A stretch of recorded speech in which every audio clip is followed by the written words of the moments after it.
You started your own business or you're in the planning stages and you're wondering, what about salary? What about taxes? How do I manage, file, and plan my income as a business owner? This video will break down how to pay yourself from a corporation. I'll specifically discuss salary versus dividends. This is different from a previous video I made about running your own business as a sole proprietor.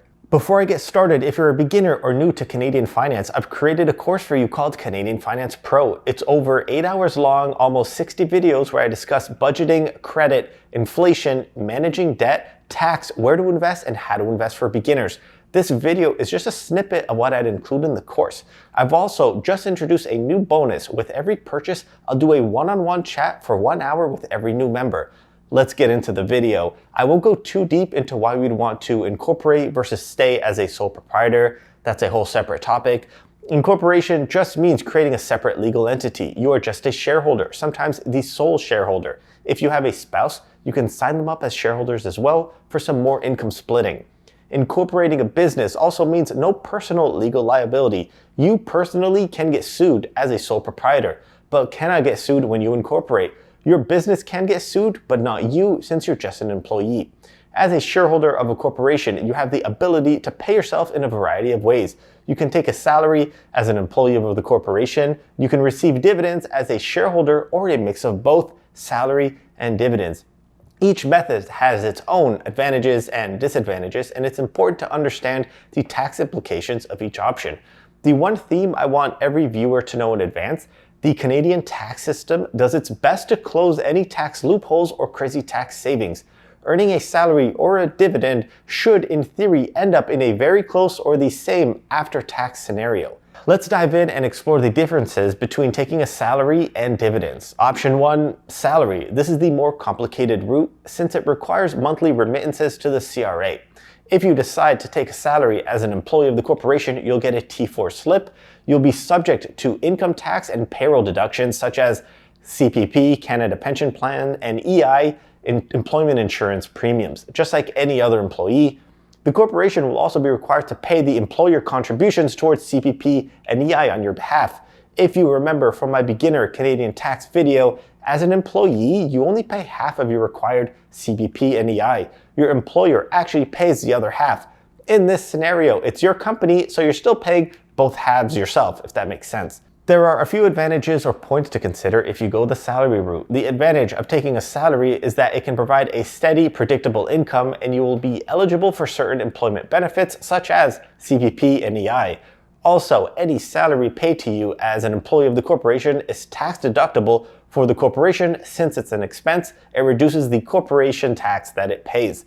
The company doesn't actually have to be profitable to pay yourself a salary. You can pay a salary and make the earnings go negative if you have the cash. I'm not saying that's the best idea, but it's an option. I'll break it down further in the video. Another advantage to take a salary is that you create RSP room to help save for retirement. Just note, RSP contribution room isn't automatically given to each Canadian like the TFSA. The RSP room is based on last year's earned income, which is salary. Option 2, dividends. Your second option: as a business owner, you can receive dividends as a shareholder of the corporation. Dividends are a distribution of the corporation's profits to its shareholders and are subject to preferential dividend tax rates. Your corporation will need to prepare a T5 to declare the dividends you earned instead of a T4, which is salary. Paying yourself a dividend isn't complicated. You can just transfer the money to your personal account. That's effectively a dividend. You can even wait until the end of the year to write a T5 based on how much you've withdrawn. I don't recommend this. I recommend pre-planning your withdrawals. A small advantage of taking dividends is that they are typically taxed at a lower rate than salary income. This is due to the fact that your company has already paid tax on these earnings. In order to avoid double taxation, you get a little credit. When you pay a salary, the company deducts it from their income, so it avoids double tax already. When you get paid a dividend, that is not deductible from a company's income. Without the tax credits, you would be double taxed. I find I get a small tax benefit when I pay myself dividends in Ontario out of my personal real estate corporation, but it would change depending on your province and personal scenario. One complication in Canada is the eligible versus ineligible dividend designation. Words are hard.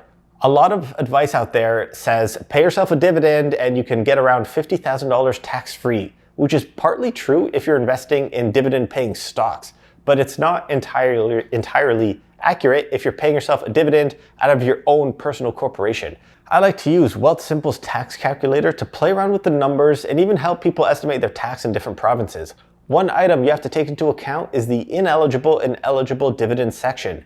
Ineligible receives a smaller tax credit. You get a smaller tax benefit from this dividend. In Canada, there's a small business tax rate. If you make under $500,000 a year, paying yourself a dividend out of this first $500,000 is considered ineligible. You get a smaller tax credit because your corporation already received the lower tax rate. You already got a big benefit in the corporation, so you get a smaller benefit in your personal return. Then anything above $500,000 would qualify as eligible dividends. Above $500,000, you don't get the small business rate, you get the full corporate tax rate. So when you pay yourself a dividend out of this pool, you get a larger tax benefit on the personal side to offset the higher tax rate. I hope that all made sense. One limiting factor, the amount of dividends you can receive is limited by the corporation's profits. If the corporation does not have sufficient profits to pay dividends, you may not receive any income as a shareholder. When you first start a business, it might not be profitable. You might be forced to take a salary. A dividend can only be paid out of a company's profits. Paying yourself a dividend comes with some downfalls as well. Receiving dividends may limit your eligibility for certain employment benefits such as CPP and EI. Since you're not considered an employee of the corporation, you're not paying into CPP, meaning no retirement funds when you turn 65. And no employment insurance, meaning you won't get any temporary income if the business goes under and you're indirectly laid off. You're also not creating any RSP room. Only earning a salary creates RSP room so you can save for retirement, but dividends do not create any contribution room. One last item. With dividends, you're not getting any income tax withheld and remitted by your company. If you've ever earned a salary, the company withholds a portion of your income tax and sends it to the CRA for you. However, earning a dividend, there are no source deductions. You get the full amount. Nobody sends the tax for you. The issue comes at the end of the year. What if you have a large tax payable? What if you owe $20,000, but you didn't anticipate this and you spent it all? When paying yourself a dividend, always remember to estimate your taxes in advance and save the cash on the side to send to the government. Option 3, which I wanted to save to the very end, it's not really a way to pay yourself, but it's a way to extract money from the company. You can withdraw any shareholder loans. It's tax-free since it's not income, it's a repayment of the loan. Let me break this down. If you started a business and you put in $10,000, $30,000, or $100,000 of cash or assets, you indirectly loan those to the company to get started. At any point in the future, you can withdraw the same $10,000, $30,000, or $100,000 and pay zero tax. It's not income, it's just repaying the loan. On the flip side, you can't try to play games and get the company to loan you any money. That's not a secret tax loophole. You'll eventually be taxed on that shareholder loan that the company owes you, that you owe the company. So which option should you choose? When deciding between salary and dividends, you should consider your own individual circumstance. Ask yourself, how much income do you need? What tax bracket are you in? Do you want to contribute to CPP and EI? Do you think those are benefits? Personally, I do think they are benefits. It's important to consult with a tax professional or financial advisor before making any decisions.